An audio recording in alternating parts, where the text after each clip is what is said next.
우리가 전례 없는 영적 대결의 시대에 살고 있다는 사실을 알고 계셨습니까? 많은 사람들이 사소한 일에만 정신을 빼앗기는 동안 보이지 않는 전투의 현실은 우리 주변에서 더욱 치열해지고 있습니다. 대부분의 사람들은 이것을 믿지 않지만 배도와 영적인 냉각은 여러분이 생각하는 것보다 더 흔합니다. 소수의 감히 언급할 수 없는 영향력 있는 진실을 발견할 준비를 하세요.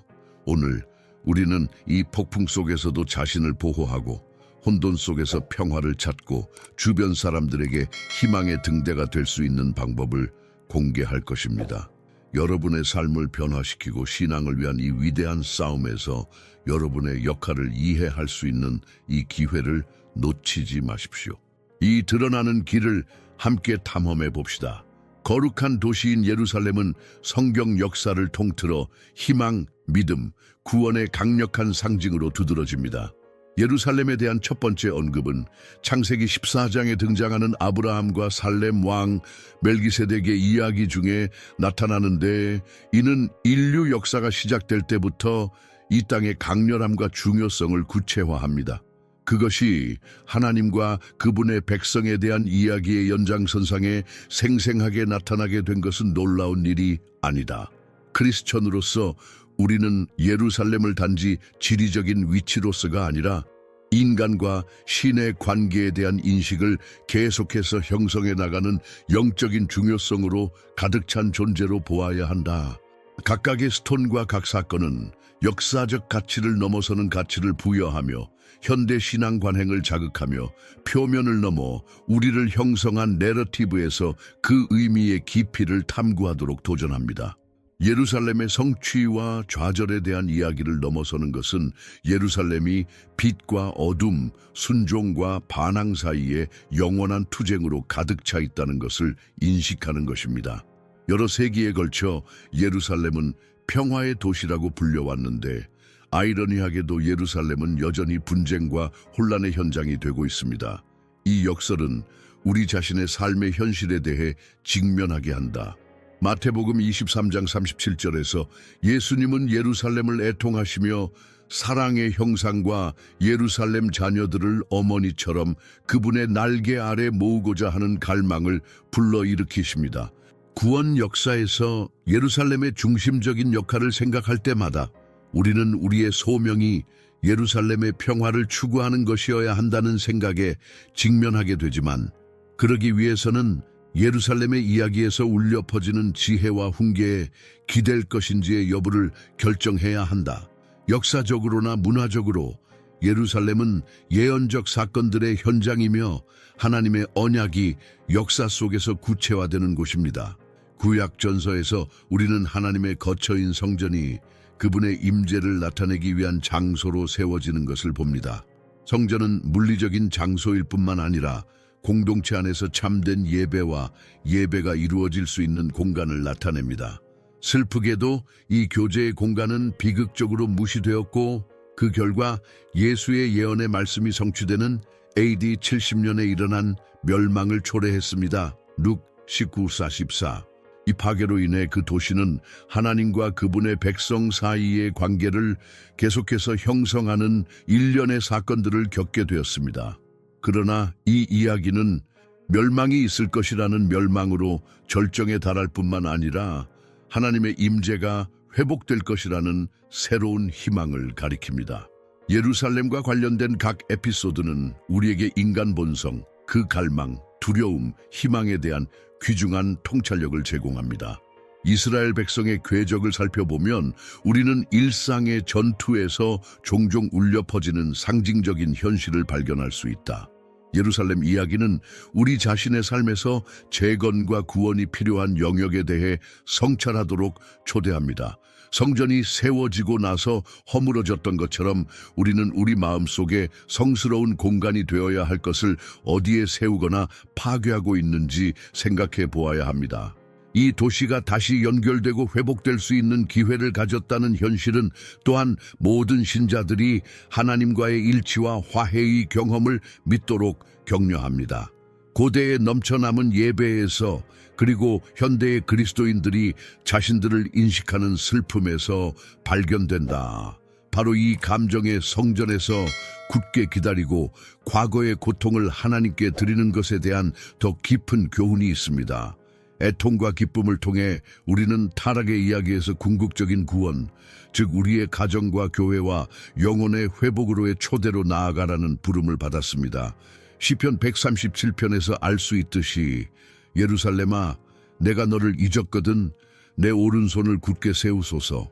이런 의미에서 우리는 하느님께서 우리를 사랑하시는 것처럼 우리도 사랑, 기쁨의 날뿐만 아니라 환난 속에서도 주님을 찾고자 하는 큰 의지를 반영하는 진심으로 대속을 부르짖는 독실하고 참된 사랑을 키우는 데 헌신하고 있는지 자문해 보아야 합니다. 이 연결이 어떻게 역사를 초월하는지 성찰할 때 예루살렘은 덧없는 세상에서 지속적인 의미를 찾는 우리의 노력을 나타냅니다. 이 도시의 뿌리는 우리 모두가 시간을 초월하는 더 큰 구원 이야기의 일부임을 상기시켜 줍니다. 절망의 나날에 우리는 하나님께서 우리의 기도를 들으시고 고통 중에 우리를 안아주신다는 확신이 필요합니다. 이 도시는 하느님의 신비로운 현존에 주의를 기울이고 그분을 찾는 삶에 참여하고자 하는 그분의 충만한 갈망을 고대하는 것의 긴급성과 미묘함을 우리에게 되풀이하여 일깨워줍니다. 두세 사람이 내 이름으로 모인 곳에는 나도 그들 중에 있느니라. 마태복음 18:20. 이런 식으로 우리는 예루살렘이 대표하는 전통을 바탕으로 동료 인간들과 함께 주님을 찾도록 공동체에 호소합니다. 현대가 전개됨에 따라 우리는 예루살렘의 교훈이 시간과 공간을 초월한다는 것을 깨닫기 시작합니다. 신앙, 회개, 화해의 필요성이 빠진 적은 결코 없었습니다. 역사로 굳어진 이 도시를 단순히 물리적인 장소로 보는 것은 그 풍요로운 영성의 명료함을 잃게 만듭니다. 이와 관련하여 우리는 어떤 입장을 취해야 합니까? 시간과 역사의 지점들은 자신의 삶을 성경 이야기와 통합하고자 하는 사람들의 믿음의 행위에 대한 강력한 요구를 구축하는 방식으로 얽혀 있습니다. 현대사회에 몰입하여 살아감으로써 우리는 비옥한 땅이라는 공간을 차지하고 있으며 그 안에서 끊임없는 변화 속에서 살아있는 예루살렘을 건설할 수 있다. 이곳에서 우리는 기대에 매료되고 예배하며 광활하고 도전적인 세상 한가운데서 하나님의 임재를 구합니다. 그러므로 예루살렘에서 발산되는 메시지는 분명하다. 역사는 단지 세계를 형성하는 일련의 사건들이 아니라 오히려 관계에 대한 강력한 내적 호소이다. 우리가 머무는 날들 동안 하나님의 심오한 활동에 동참하도록 우리를 초대하는 행동으로의 부르심입니다. 기도와 예배, 그리고 더 큰 투신의 수단으로 제단을 찾는 것으로 돌아갑시다. 이것은 댄과 연결되어 남아있는 경험들을 증언하는 삶의 각 장에서 제시되어야 하며 그것은 또한 우리가 실제로 무엇을 위해 살고 있는지에 대한 목적의 다락방으로 확장됩니다. 따라서 우리가 이 주제와 그 파급 효과에 대한 탐구를 계속함에 따라 우리 역사의 새로운 빛에 비추어 제시될 평화의 도시가 된다면 그것은 나쁜 국면이 될 것입니다. 우리가 다음 단계로 나아갈 때 헌신과 진지함의 길을 걷기로 선택한 사람들의 의식 속에 예언자적 기억이 울려 퍼집니다. 희망에 부풀어 우리는 우리의 여정에서 예루살렘의 중요성을 재확인시켜주는 또 다른 사건, 즉 우리의 여정을 예견하고 준비했던 예언의 성취를 파고들었다. 이 여정의 궁극적인 목적은 갈등에 휩싸인 세상의 어려움과 하나님의 영원한 약속 사이를 헤쳐나가며 시대의 징표를 분별하고 대응하는 능력을 개발하는 것입니다. 성경의 예언은 미래의 사건에 대한 단순한 예측이 아닙니다. 그것들은 하나님의 신실한 성품과 그분의 구속 계획, 그리고 그분이 인류에게 주시는 소망을 상기시켜 줍니다. 예루살렘과 그 안에 예언이 부어지신 기록을 고려할 때 우리는 마태복음 24장에 나오는 예수의 말씀을 살펴보아야 합니다. 그 책에서 그분은 그분의 재림으로 이어지는 징조, 즉 뉴스에 스며든 전쟁의 소문, 자연재해가 우리 눈앞에 펼쳐지며 점점 더 분명해지고 있다고 경고하십니다. 이 주제는 단순히 학문적인 것이 아닙니다. 그것은 영적 인식과 준비에 대한 부르심입니다. 역사적으로 볼 때 예언들은 여러 세대에 걸쳐 성취되어 왔으며 그중 많은 예언들은 하나님 자신의 행위에 의해 확증되었습니다. 1948년에 유대인들이 팔레스타인으로 복귀된 것이 두드러진 예이다. 에스겔 37장 21절에 묘사되어 있듯이 주어진 땅으로 백성이 오는 것은 물질적 귀환뿐만 아니라 영적인 거듭남을 의미하기도 한다. 하늘 아래 나타나는 모든 사건은 하나님께서 진리와 목적을 찾는 인간의 한가운데서 활동하시고 활동하신다는 실제를 우리에게 가르쳐 줍니다. 역사의 페이지는 하나님께서 인간의 고통에 무관심하지 않으시며 죄로 인해 생긴 상처를 끊임없이 고치고 계신다는 것을 상기시켜 줍니다. 우리가 예언들과 현재의 현실 사이의 역학관계를 면밀히 살펴보면 우리는 그것이 우리의 주의를 끄는 징조들을 우리에게 밝혀준다는 것을 알게 된다. 전쟁의 증가, 전 세계적인 커뮤니케이션의 확장, 증가하는 부도덕은 매일 세계 시나리오를 형성하고 있으며 변화와 하나님의 영원한 진리로의 복귀가 시급히 필요함을 드러냅니다. 신의 계획에는 우연이 없다. 각 사건은 악의 세력이 역사의 무대를 지배하는 것처럼 보일지라도 그분의 주권을 다시 주장하는 세심한 계획을 따릅니다. 어둡고 좌절스러운 순간에 신앙을 포기하고 싶은 유혹이 있을 때 우리는 구원의 창시자이시며 온전케 하시는 분을 바라보며 그것을 통해 새로운 목적을 찾으라는 권고를 받습니다. 그러므로 그 자체로 나타나는 예언들은 우리의 실천과 믿음을 인도하는 데 도움이 되는 강력한 자석이 되어야 합니다. 예수는 다가올 심판에 대해 언급하셨을 뿐만 아니라 우리에게 회개하고 태도를 바꾸라고 요청하셨습니다. 예수께서 마태복음 24장 37, 39절에서 말씀하신 노아의 시대는 영적 실제의 경고와 나침반을 무시해 온 인간의 마음이 완악함을 보여준다. 이 가르침과 동시대를 살아가는 사람으로서 우리는 우리 가운데 계신 하나님의 임재를 인식하고 있습니까? 아니면 압도적인 산만함 속에 빠져 있습니까? 우리는 과거의 회개와 행동으로 향하는 길을 제시하는데 주저하지 않았던 지도자들과 선지자들의 열심을 본받아야 합니다. 이 사건에서 얻은 교훈은 대단히 중요합니다. 그리스도의 재림을 약속하는 미래를 안다면 우리는 하나님께서 명하신 바에 따라 우리의 가치와 삶을 진정으로 자리매김해야 합니다. 규칙적인 기도 연습, 예배로 주님을 찾는 것, 말씀에 참여하는 것은 우리의 마음을 양육하고 준비시키기 위해 일상생활에서 사용해야 하는 도구입니다. 이 진화하는 시대에 말씀에 대한 새로운 헌신이 실현되어 우리의 믿음 여정을 뒷받침하는 원칙에 우리의 비전을 계속 초점을 맞춥니다. 우리가 예언을 이해하는 것뿐만 아니라 우리의 행동과 증언에 함축된 의미를 받아들이는 것이 중요합니다. 참으로 세상은 우리 안에서 하나님의 사랑에 대한 간증과 천둥 같은 소식 속에서도 흔들리지 않는 희망을 볼 필요가 있습니다. 지평선 너머로 어둡고 불안한 구름이 나타날 때 우리는 사회의 외로움 속에서 교화와 사랑과 용서의 참된 도구가 되어 하나님에 대한 우리의 헌신을 끊임없이 새로이 하도록 촉구받습니다. 그렇다면 우리는 다가올 시대를 위해 영적으로 어떻게 준비하고 있습니까? 이것은 예수를 기다리라는 부르심이 아니라 그분의 이름으로 신성한 사랑의 본질 안에서 행진하고 일하라는 초대이며 그분이 주시는 자유와 구원에 대한 모든 부르심을 강조하는 것이다. 우리는 로마서 8장 22절에서 온 피조물이 탄식하며 수고하며 우리가 사는 세상조차도 회복의 목적을 기다리고 있으며 영원한 약속의 성취를 기다리는 것은 우리만이 아니라는 것을 드러냅니다. 우리가 다음 경험의 깊이로 넘어갈 때 그 예언들이 경고에 대해 말하고 있을 뿐만 아니라 우리가 하나님의 구속 활동의 중심에 존재한다는 희망에 대해서도 말하고 있다는 것을 고려하는 것이 중요하다. 이제 우리의 임무는 이스라엘, 특히 예루살렘이 현재의 파노라마 속에서 어떤 역할을 하는지, 그리고 우리가 탐구한 예언들의 연대적인 맥락을 관찰할 때 나타나는 징조들을 확인하는 것이다. 앞으로 나아가는 각 단계는 우리가 들어가는 모든 환경에서 신성한 힘이 계속 존재하고 활동적이며 민감하게 존재할 것이라는 기대에 따라 인도됩니다. 예언적 영적 맥락에서 이스라엘과 예루살렘의 역할은 우리의 신앙 해석과 실천에 본질적인 관련성을 가지고 있습니다. 스가랴 12장 2-3절에서 우리는 마지막 날의 모든 민족이 이스라엘을 대적할 것이라는 것을 읽을 수 있으며, 이 예언은 이스라엘 민족과 분쟁을 일으키고 있는 나라들의 지속적인 개입을 살펴볼 때 놀라운 무게로 반향을 일으킵니다.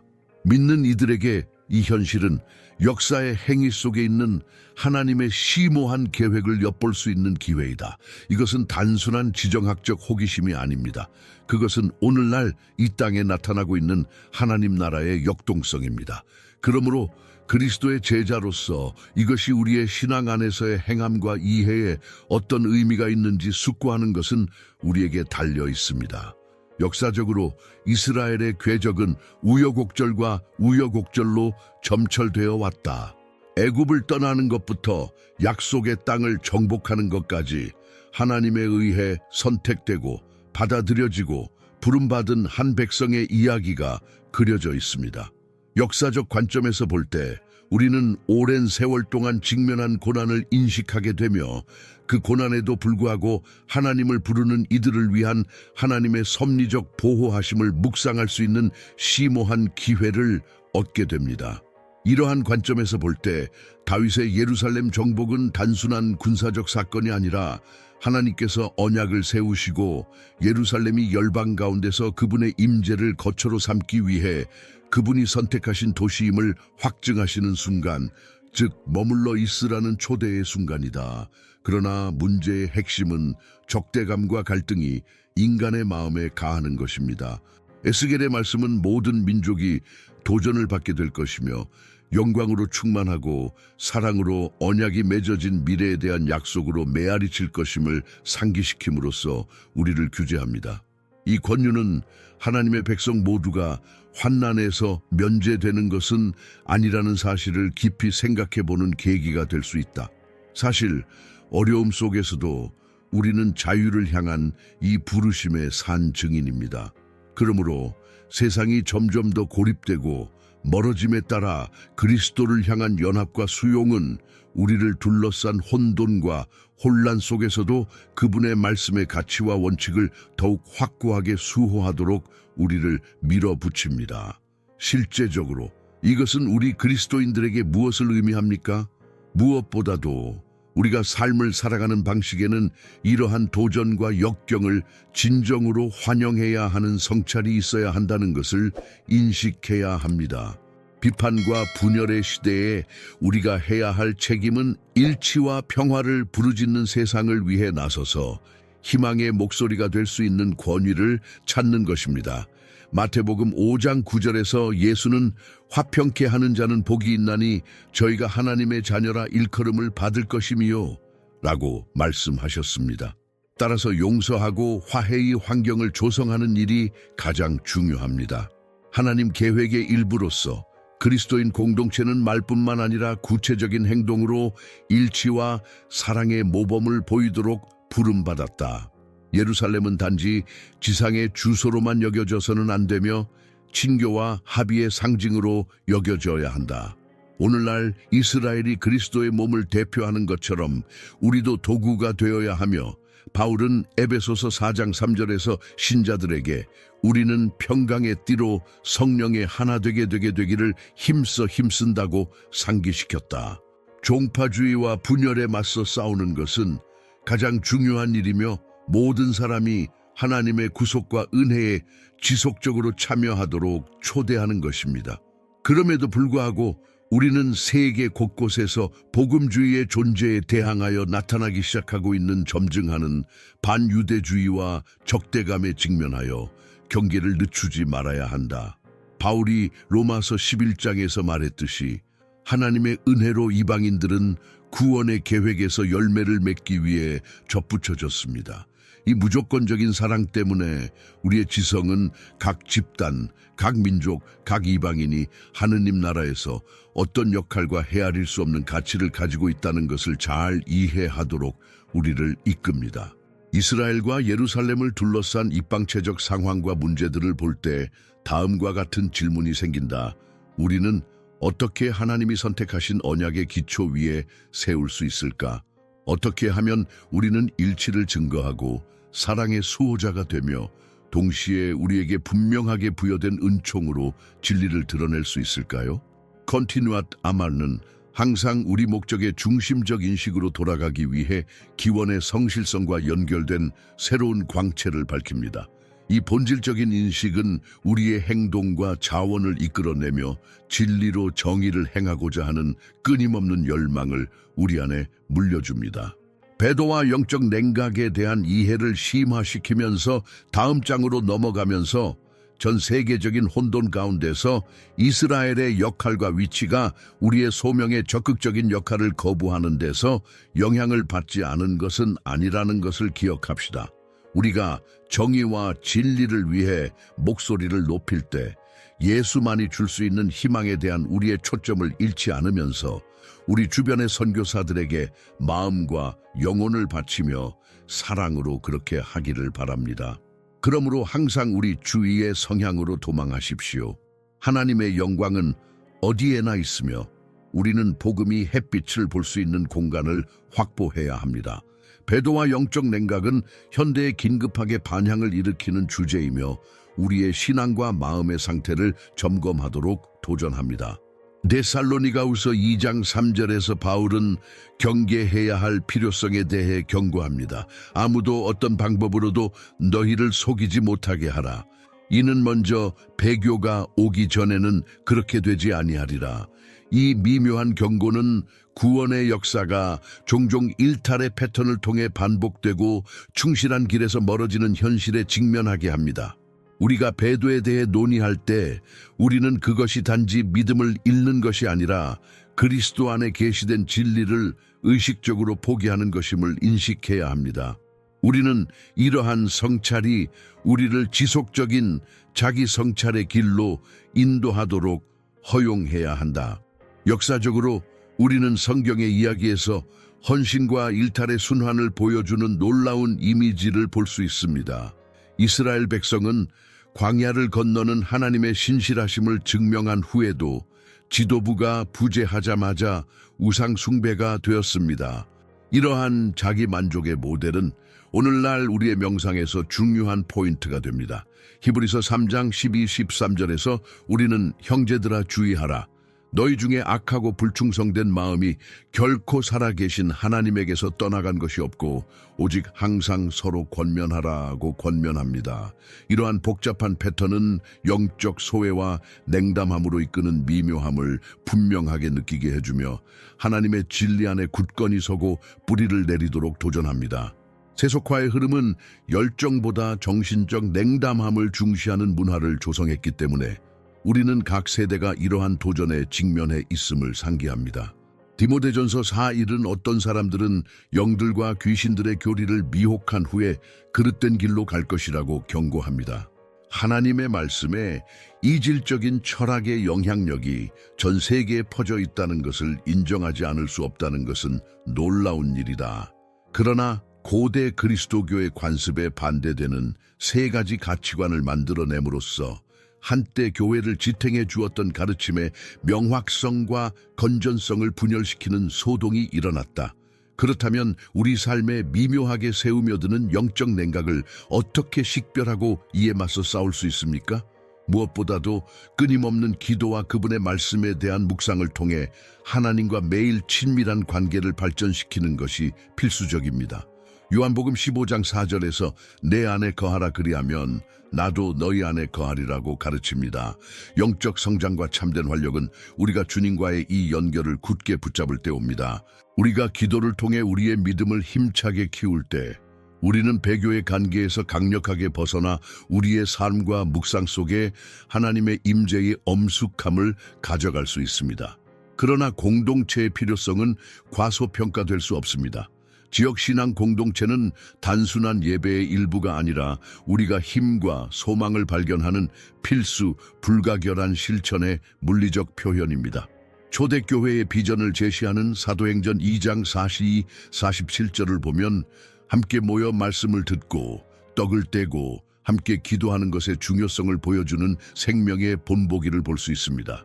신자들 사이의 우정과 일치, 사명, 경험의 가치를 위한 투쟁은 우리에게 활력을 불어넣는 기름이며 또한 사랑으로 우리를 인도하여 상징적 부활이 우리 일상생활의 부속물 안에서 계속되도록 하는 기름입니다.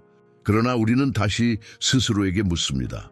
우리는 우리 주변 환경과 연결하고 조사하는 방식에 대해 효과적으로 생각하고 있습니까? 위기의 시기에는 자립에 의지하는 것이 더 쉬워 보일 수 있지만 성경은 우리의 진정한 힘이 하나님께 있다는 것을 상기시켜 줍니다. 우리는 개인주의와 마음을 불안정하게 만드는 세력으로 얼룩진 세상에 살고 있으며 많은 사람들이 신성한 진리의 빛을 흐리게 하려고 합니다.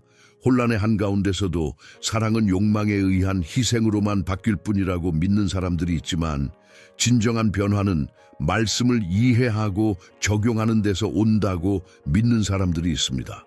우리는 하나님의 뜻을 따르고자 하는 의도를 개발하고 희망의 뿌리를 두고 사랑으로 이끄는 공동체로서 함께 서서 우리의 목적을 강화해야 합니다. 우리가 거친 밭을 갈고 그러한 변화에 저항하는 환경 속에서 영적 성장을 붙잡는 데 전념할 때 우리 자신의 증언은 복음의 온난한 현실 아래에서 확신을 얻어 행동으로 옮길 필요가 있다. 시편 51집은 우리에게 내 속에 정결한 마음을 창조하고 내 속에 올바른 영을 새롭게 하소서라는 아름다운 외침을 줍니다.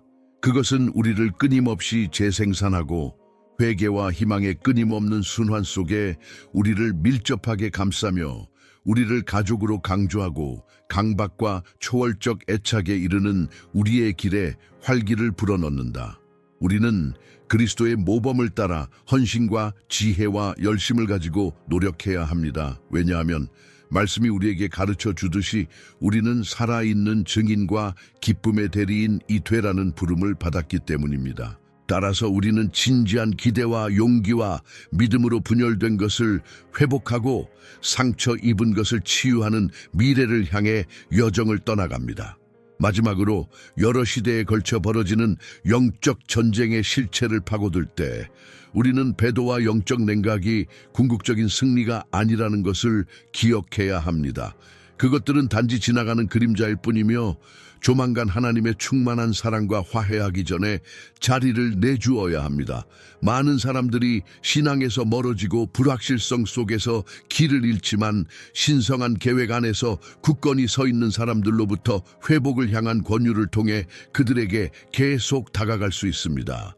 우리의 진정한 소명은 공허한 종교성을 타도하고 살아있는 빛이 되어 마음을 감동시키고 새롭게 하는 사랑을 통해 신앙에 대한 변혁적인 지식을 증진하는 것입니다. 그러므로 격렬해지는 영적 전투를 준비할 때 우리는 배도가 절망이 아니라 경계하라는 부름임을 기억해야 합니다. 우리는 그리스도로부터 오는 치유로 강화되고 매일을 다스리는 그분의 능력에 기초를 두고 인생의 전쟁터의 군사로 서야 합니다. 이 험난한 땅에서 우리는 신앙을 키우고 축복된 미래를 심으며 모든 단계, 결정, 기여에서 굳건한 마음을 유지하여 하나님께서 우리에게 부여하신 고귀한 부름을 존중하라는 부름을 받았습니다.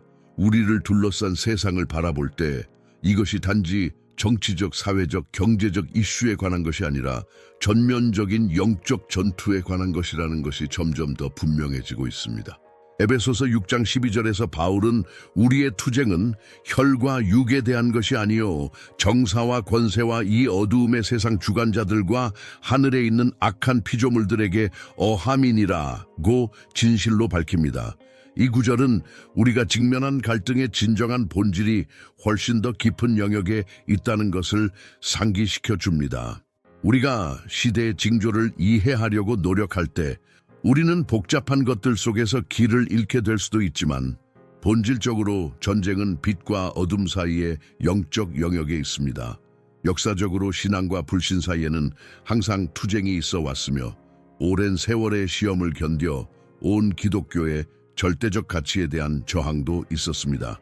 경전 곳곳에서 우리는 물리적인 전쟁과 전투의 이미지를 볼 수 있는데 이는 그 기저에 깔려있는 진정한 영적 투쟁을 반영합니다. 광야를 건너는 것부터 약속의 땅에서 여호수아가 전투를 벌인 것에 이르기까지 이스라엘 백성의 경험은 오늘날 모든 믿는 자들이 직면하고 있는 투쟁에 대한 강력한 은유이다. 하나님의 가족의 모든 구성원은 미묘하고 공공연한 방법으로 이러한 투쟁과 이 영적 전쟁터에 연루되어 있습니다. 시련과 낙담 가운데서도 신앙 안에 굳게 서는 행위는 우리가 더욱 혼란스러운 시대로 접어들면서 반드시 필요한 것입니다. 그러나 이 전투가 두려움의 정신을 낳아서는 안 됩니다. 오히려 그것은 우리가 그리스도 안에 있는 능력을 인정하라는 초대가 되어야 합니다. 고린도후서 13:4에서 우리는 육신의 무기로 싸우지 않는 창조에 주목합니다. 왜냐하면 우리의 전쟁의 무기는 육신의 것이 아니요 오직 하나님으로 말미암아 견고한 것을 파괴하는 능력이니라. 역경의 시기에 이 진리에서 벗어나는 것은 매우 쉽습니다. 그러나 영적 실제는 우리를 잘못된 길로 이끌려는 모든 것에 맞설 수 있는 힘이 우리에게 있음을 확신시켜 줍니다. 우리는 하나님의 권위 있는 말씀을 우리의 영적 검으로 사용하여 우리에게 힘을 실어주고 신뢰와 창의성을 통한 승리의 이야기가 우리 마음속 깊이 스며들게 해야 합니다. 영적 훈련과 기도의 중요성에 관해서는 누가복음 18장 1절에서 예수가 기도하고 기절하지 않는 것의 중요성을 나누는 것을 볼 수 있습니다. 기도는 전투에서 강력한 무기가 됩니다. 그것은 우리를 하나님과 직접 연결해 주며 어떤 상황에서도 그분의 힘으로 흘러갈 수 있게 해 줍니다. 우리는 종종 우리를 괴롭히거나 낙담시키겠다고 위협하는 외부의 압력에 직면합니다. 기도 생활은 우리의 개성을 강화할 뿐만 아니라 우리를 그리스도의 몸으로 연합시켜 투쟁 속의 일치를 촉진합니다. 중보 기도를 통해 우리는 이 여정에 동행하는 우리의 형제 자매들을 포함하여 깨어 있어야 합니다.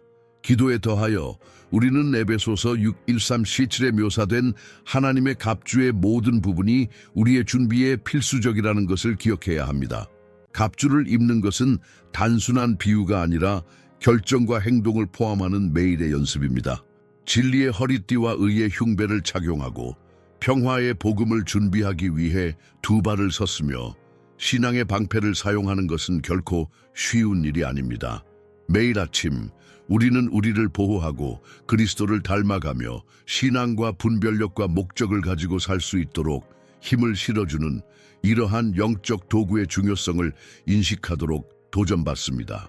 이러한 영적 준비의 반영인 우리의 투쟁은 악의 세력에 대항하는 것일 뿐만 아니라 그리스도 안에서 우리의 정체성 안에서 새로운 생명의 진리를 찾는 사람들에게 희망의 등불을 제공할 수 있는 내면화된 문제입니다. 싸움이 계속 격렬해짐에 따라 우리는 우리 사회에 만연해 있는 부도덕과 상대주의의 도발적인 현실에 유의해야 합니다. 영적 가치와 세속적 가치 사이에 이러한 상충되는 구조는 그리스도인의 증언에 부담을 간다. 동시대 세상이 하나님의 진리의 원칙에서 점점 더 멀어지고 그리스도인의 행동에 대해 너무나 무관심한 태도를 보일 때 모든 그리스도인은 굳건히 서도록 부름받았습니다. 딜레마는 이것이다. 우리는 왕의 대사로서의 우리의 지위를 순응할 것인가 아니면 흔들리지 않을 것인가. 이러한 맥락에서 그리스도를 따르는 사람들 사이의 일치와 연대는 근본적인 것이 됩니다. 같은 목적을 향해 나아가는 단합된 가족은 분열된 세상에서 강력한 증거가 됩니다. 히브리서 10장 24-25절은 사랑과 선행을 싹 틔우기 위해 서로를 생각하는 것의 중요성을 상기시켜주며 어떤 사람들의 태도처럼 함께 모이기를 버리지 말아야 한다고 상기시켜줍니다. 매일의 교제의 실천은 축복일 뿐만 아니라 하나님의 백성들이 영적 전쟁에 동원되도록 연결시켜주는 필수품이다. 그리스도의 재림과 새 예루살렘에 대한 소망에 대한 이해를 넓히기 위해 준비할 때 우리는 우리가 다가오는 어둠에 맞서 싸우는 대리인이자 주인공이라는 사실을 결코 잊어서는 안 됩니다. 혼돈 속에서도 하나님은 항상 당신의 백성을 당신께로 다시 부르시며 구속과 재건의 계획에 닻을 내리십니다. 한계와 관여를 넘어서는 영적 전투는 분명히 그 어느 때보다 더 중요하고 더 큰 반향을 불러일으킵니다. 그러므로 우리가 찬양과 예배로 목소리를 높이고 부르짖는 마음으로 마음을 연합하며 주님의 불굴의 소망이 입증되는 영광스러운 날을 기다리면서 우리에게 계시된 진리 안에서 굳건히 붙잡을 수 있기를 바랍니다. 우리가 내릴 수 있는 결론은 우리의 여정 내내 우리는 하나님의 진리에서 점점 더 왜곡되는 세상에서 영적인 도전과 전투에 끊임없이 직면한다는 것입니다. 예루살렘의 역사, 성취된 예언, 이스라엘의 역할, 배도에 맞선 싸움은 우리의 믿음이 우리 삶의 특정한 측면일 뿐만 아니라 하나님께서 이 세상에서 펼치시는 더 큰 드라마의 중심 요소임을 상기시켜 줍니다. 그러므로 우리는 지켜보고 예배하는 것뿐만 아니라 이 영적 전투에 적극적으로 참여하여 성령의 임재의 마음을 열고 일상생활의 모든 면에서 하나님의 갑주를 받아들이도록 부름받았습니다. 이제 기도를 합시다. 주 하나님, 예수의 이름으로 이 시기에 우리의 삶 속에 당신의 임재가 엄청나게 필요함을 깨닫고 열렬한 중보에 동참합니다. 아버지, 우리가 직면하고 있는 영적 전쟁에서 우리 자신을 강하게 하시기를 간구합니다. 하나님의 갑옷이 우리 주위에 임하여 원수의 맹공격으로부터 우리의 정신과 마음을 보호해 주시기를 바랍니다. 당신의 성령으로 우리를 채우시고 능력과 담대함으로 우리를 입히시옵소서. 매일 우리가 깨어날 때 당신이 우리의 요새이시며 우리의 피난처이심을 기억하며 당신의 임재 안으로 들어가게 하소서. 지혜로 우리를 인도하시는 주님, 우리가 어둠 가운데서 빛이 되라는 부름을 받았으며 우리의 믿음을 잘못된 길로 이끌기 위해 부르짖는 악의 세력에 항상 저항할 준비가 되어 있다는 것을 우리 주위를 둘러보게 하소서. 오 주님, 우리에게 당신이 얼마나 필요한지요. 여자와 남자들이 당신의 이름으로 일어나 주 예수의 전능한 이름으로 열렬히 부르짖습니다. 사랑하는 아버지, 우리는 우리의 투쟁을 당신 앞에 내려놓고 겸손히 당신의 발 앞에 엎드립니다. 우리는 배교와 영적 냉각이 우리 세대를 둘러싸고 있다는 것을 알고 있습니다만 이 시기에 우리는 당신의 말씀 안에 굳게 서기 위해 우리 자신을 다짐합니다. 당신의 천사들을 보내어 우리와 함께하게 하소서. 당신의 이름을 영화롭게 하시고 삶을 변화시키는 우리의 사명을 강화시켜 주시기를 원합니다. 우리는 유혹을 물리치고 방심하지 않고 신앙을 위해 싸우기로 결심했습니다. 당신의 사랑의 불이 우리 마음 속에서 타오르게 하소서. 우리는 당신의 능력이 우리뿐만 아니라 우리의 모든 행동을 통해 나타난다고 믿습니다. 주님, 저희를 사랑과 변화와 희망의 도구로 보내주시옵소서. 당신의 은혜 안에서 지금 제 믿음을 새롭게 하시고 기대하며 예수의 이름으로 전쟁을 위해 준비하여 나아가십시오.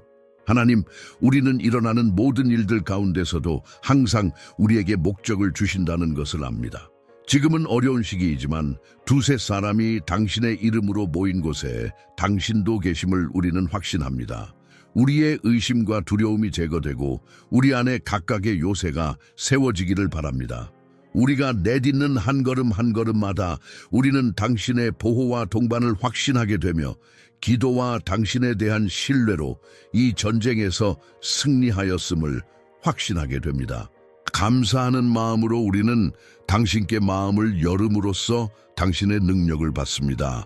주님의 영광이 우리 삶 속에서 빛나고 우리가 당신을 위해 따르기로 선택한 길을 비춰주시기를 원합니다. 우리는 당신 안에서 항상 승리할 수 있는 이유를 찾고 자신감을 가지고 앞으로 나아갈 수 있기 때문에 낙심의 모든 경향을 거부합니다. 자, 여러분을 초대합니다. 이 영상이 마음에 와닿았고 이 신앙의 여정에 대해 더 깊이 파고들고 매일 자신을 강화할 수 있는 방법을 알고 싶다면 저희 채널을 구독하세요. 배를 활성화하면 새로운 믿음과 소망 콘텐츠가 출시될 때 알림을 받을 수 있습니다. 이 영적 전투에 동참하십시오. 어둠 속의 세상에서 빛의 등대가 되어 기도와 신성한 사랑을 통해 우리에게 힘을 실어줍시다. 변화는 여기에서 시작되므로 이 기회를 놓치지 마십시오. 하나님께서 여러분의 삶을 계속해서 깊이 축복하시기를 바랍니다.